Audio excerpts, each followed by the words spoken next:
Selamat datang semuanya. Di sini buat teman-teman yang melakukan pinjol itu wajib diketahui ya, ada 5 biaya tersembunyi yang selama ini diabaikan atau tidak terlalu diperhatikan ya.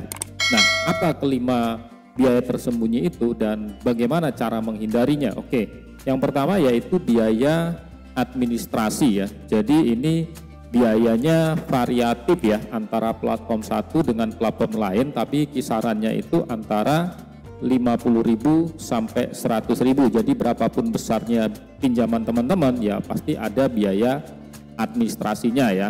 Oke, jadi bisa dicek misalnya di platform A 50.000, platform B 100.000. Jadi teman-teman bisa memilihnya ya, yang lebih murah tentunya ya. Oke, itu yang pertama. Yang kedua ya ini ada biaya keterlambatan pembayaran ya. Jadi kalau teman-teman itu melakukan pembayaran tidak tepat waktu, pastinya ada dendanya per hari. Nah, ini harus diketahui ya. Jadi itu lumayan juga ya kalau dihitung per hari karena biayanya bervariasi ya. Biasanya itu menyentuh di angka 1 sampai 3% ya dari jumlah pinjaman per hari. Jadi pastikan teman-teman membayar angsuran itu ya sesuai jadwal yang ditentukan.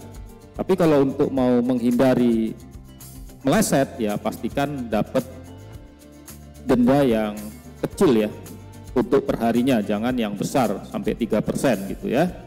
Oke, jadi pilih platform yang kecil untuk masalah keterlambatan pembayaran. Kemudian yang ketiga yaitu biaya penilaian kredit ya.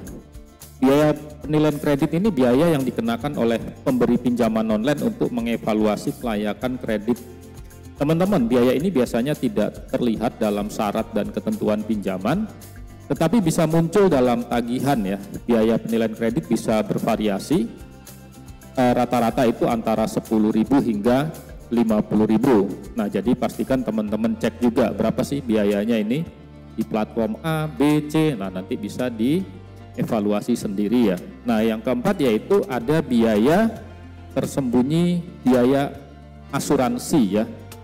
Biaya asuransi ini dikenakan oleh pemberi pinjaman online untuk memberikan perlindungan bagi saudara teman-teman dan pemberi pinjaman jika terjadi hal-hal yang tidak diinginkan ya, seperti kematian, kecelakaan, atau gagal bayar. Ya, ini biasanya terlihat dalam syarat dan ketentuan pinjaman, tetapi bisa muncul dalam tagihan ya. Nah, jadi kalau besarannya biaya asuransi ini antara 0,5% hingga 1% dari jumlah pinjaman. Nah, pastikan teman-teman cek juga berapa biaya asuransinya ya. Oke, nah yang kelima yaitu biaya lain-lain ya. Biaya lain-lain itu meliputi ini ya, seperti biaya transfer, biaya SMS maupun biaya penagihan lah dan sebagainya. Jadi biaya ini biasanya tidak terlihat dalam syarat dan ketentuan pinjaman, tetapi bisa muncul dalam tagihan ya. Biaya lain-lain bisa bervariasi, besarannya itu antara 5.000 sampai 25.000. Jadi pastikan teman-teman mengecek tagihannya dengan teliti dan menanyakan biaya ini ya. Nah, jadi 5 ini dari biaya 1 sampai biaya 5 ini pastikan teman-teman perhatikan ya. Berapa besarannya dan mungkin bisa compare nanti antara platform A, B, dan C. Jadi jangan langsung main hajar di satu platform tanpa mempelajari platform yang lain gitu ya. Oke, itu untuk meminimalis ya biaya-biaya yang kita keluarin saat melakukan pinjol ya. Oke, gitu ya teman-teman, semoga bermanfaat. Terima kasih.